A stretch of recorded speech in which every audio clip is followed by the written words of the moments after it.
12 horas e 22 minutos, você que tem do outro lado acompanhando o nosso programa da comunidade. Estamos recebendo aqui nos nossos estúdios mais um entrevistado, um advogado que está concorrendo ao nosso 5º Constitucional, o Dr. Jorge Pinho, que já está aqui conosco. Vamos conversar um pouquinho sobre quais são as suas propostas, por que o senhor resolveu concorrer à vaga de desembargador. Uma boa tarde para o senhor. Boa tarde, Márcia. É um prazer estar aqui no seu programa com essa audiência fantástica. Disseram 450 mil pessoas nesse horário. É uma felicidade estar aqui com você. Muito obrigado à TV em Tempo por nos receber com tanto carinho, com tanta cordialidade. Olha, o doutor Jorge Pinho tem 33 anos de vida jurídica, né, na advocacia, foi subprocurador-geral do Estado, é amazonense? Sou amazonense, mãe amazonense, pai português. Eu tenho uma peculiaridade da vida que no Brasil eu sou português, em Portugal eu sou brasileiro. Então eu tive que aprender a viver bem nos dois lugares.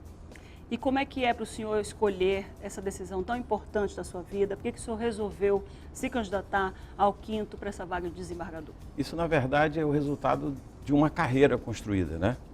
Meu pai é padeiro.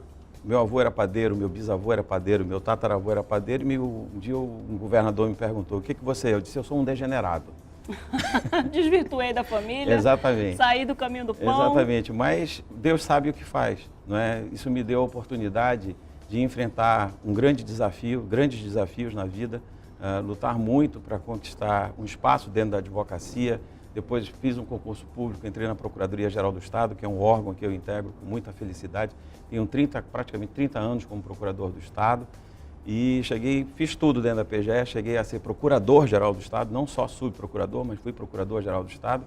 E hoje eu estou querendo enfrentar esse novo desafio na minha vida, que é servir ao povo do Amazonas no cargo de desembargador do Estado. E a minha proposta é muito simples, Márcia. Eu quero servir pelo exemplo. Eu quero servir como um cidadão do direito, que nós do direito somos obrigados a ter um comportamento ético, nós temos a obrigação de sermos corretos nas nossas afirmações, nós temos o dever de conhecer as normas e respeitá-las. No dia a dia, aqui, em qualquer lugar, tratando com as pessoas, lidando com as pessoas nas situações mais variadas e fazendo o bem pelas pessoas. Começa disso. Conhecimento técnico, todos os candidatos têm. Entendeu? Agora, comportamento, nós somos obrigados a ter e a mostrar para as pessoas. Você que está acompanhando o nosso programa da comunidade, são 12 horas e 25 minutos. Estamos recebendo mais um candidato a desembargador pelo 5º Constitucional. E você que está aí do outro lado acompanhando a gente, está sabendo um pouco mais sobre como é que funciona o Tribunal de Justiça, sobre toda essa busca que os advogados têm pelo que é certo, pelo que é justo, para os mais favorecidos e para os menos favorecidos também. O senhor falou sobre a sua proposta, que é agir com ética no Tribunal de Justiça. Como o senhor, como desembargador, depois de uma vida inteira trabalhando na advocacia, pode colaborar para a celeridade processual, por exemplo, uma das grandes problemáticas que sofrem os advogados. Exatamente, esse é um tema que interessa muito a categoria dos advogados e a sociedade como um todo. Outro dia eu estava no TRE e via o desembargador Iedo, que foi eleito presidente do tribunal, dizer da importância da advocacia dentro do tribunal. Nós, advogados, levamos para dentro do tribunal a visão que a sociedade tem. Nós estamos aqui do outro lado, sofrendo as dificuldades de conseguirmos fazer com que os nossos processos cheguem a termo em bom tempo.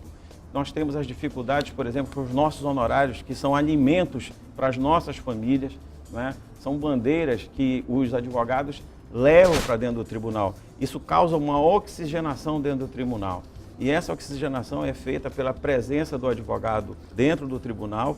E eu repito, o importante é que o advogado que estiver dentro do tribunal sirva de exemplo para a sociedade, para mostrar que os advogados e os nossos colegas advogados, eu estou usando esse canal para dizer isso para cada colega advogado, nós temos que ser exemplo na sociedade, no nosso comportamento, todos os dias. A gente vem passando por muitas reformas. A gente viu o nosso Código de Processo Civil, o nosso Código Civil, que apesar de já ter alguns anos, mas também já faz parte dessa reforma do século XXI. E como é que o senhor vê a reforma trabalhista, que aí causou tanta polêmica? Como é que o senhor vê tantas reformas? Essas reformas estão vindo realmente para colaborar, para ajudar nos deslindes das questões, para que a justiça realmente seja justa, porque a gente sabe que às vezes a lei não é justa, não é tão justa, e aí vai caber, claro, ao operador do direito, ao magistrado, ao advogado, fazer com que aquela legislação se movimente no sentido de que ela se torne o mais justa possível. Como é que o senhor vê tantas reformas? A reforma é necessária. Toda a sociedade avança. O mundo está em permanente transformação todos os dias. Então as pessoas têm que entender que os sistemas precisam ser aprimorados para que eles se tornem melhor.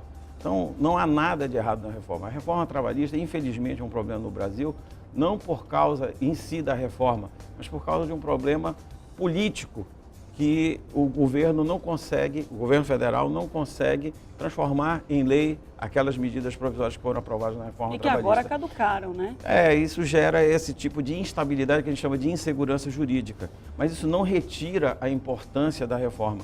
Tem que entender que o direito ele está dentro do contexto social em que nós vivemos. E o Brasil, as pessoas precisam ter consciência disso, passou 13 anos, na minha opinião, humilde, num atraso de desenvolvimento. Não é? As consequências nefastas que nós estamos sofrendo hoje são 13 anos de desmandos na economia, de governos irresponsáveis que não tiveram a responsabilidade de colocar a verdade para a população. Eu comparo como um pai que resolve fazer empréstimos e começa a gastar dinheiro com a família para fazer uma de bom pai.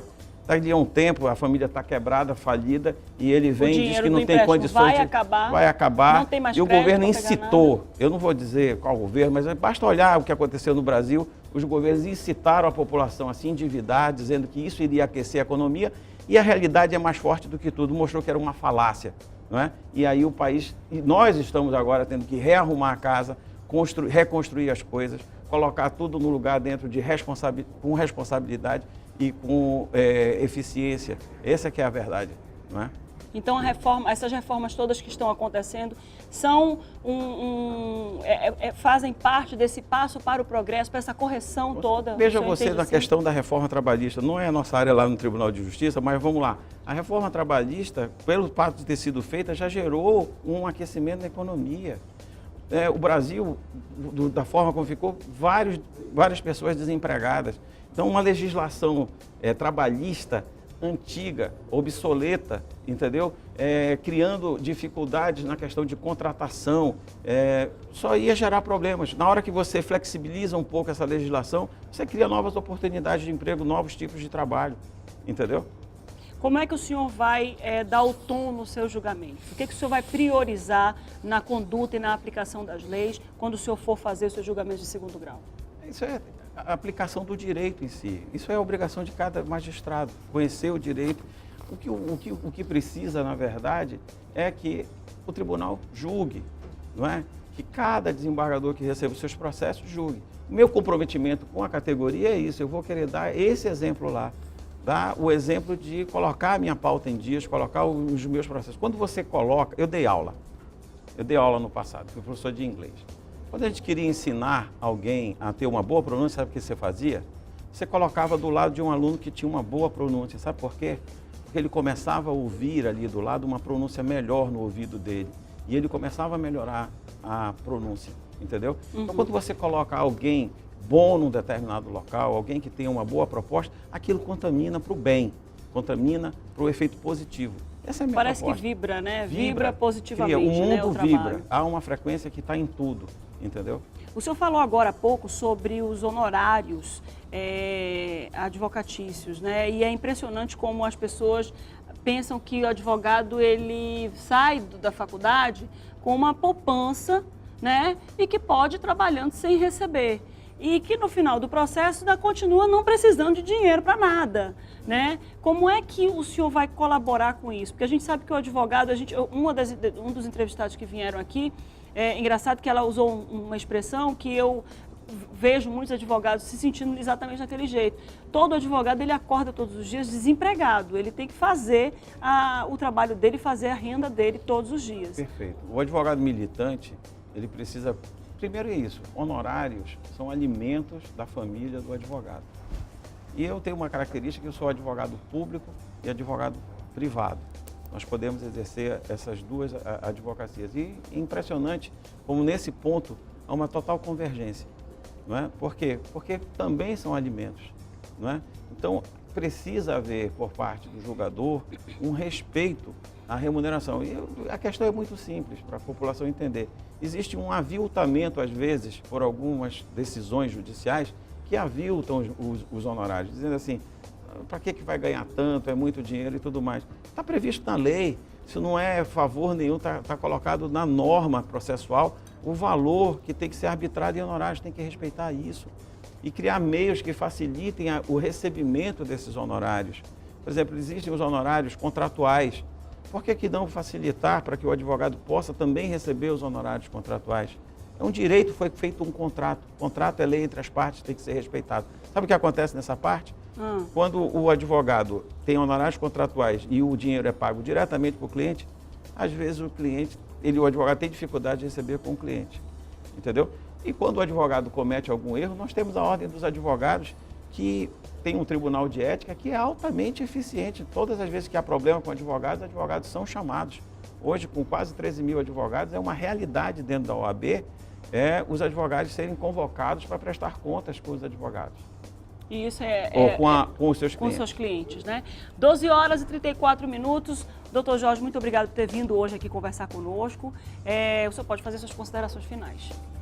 Eu quero agradecer a todos, dizer que eu estou à disposição dos meus colegas advogados. Quero ter contato com todos vocês. Saibam que eu tenho uma página na internet, jorgepinho55.com.br. Vejam as minhas propostas, vejam os meus vídeos, vejam as colocações que nós estamos fazendo lá. Muito obrigado a todos. Muito obrigada. Você que está aí do outro lado acompanhando o programa, são 12 horas e 34 minutos. A gente encerra mais essa entrevista, mas amanhã tem mais.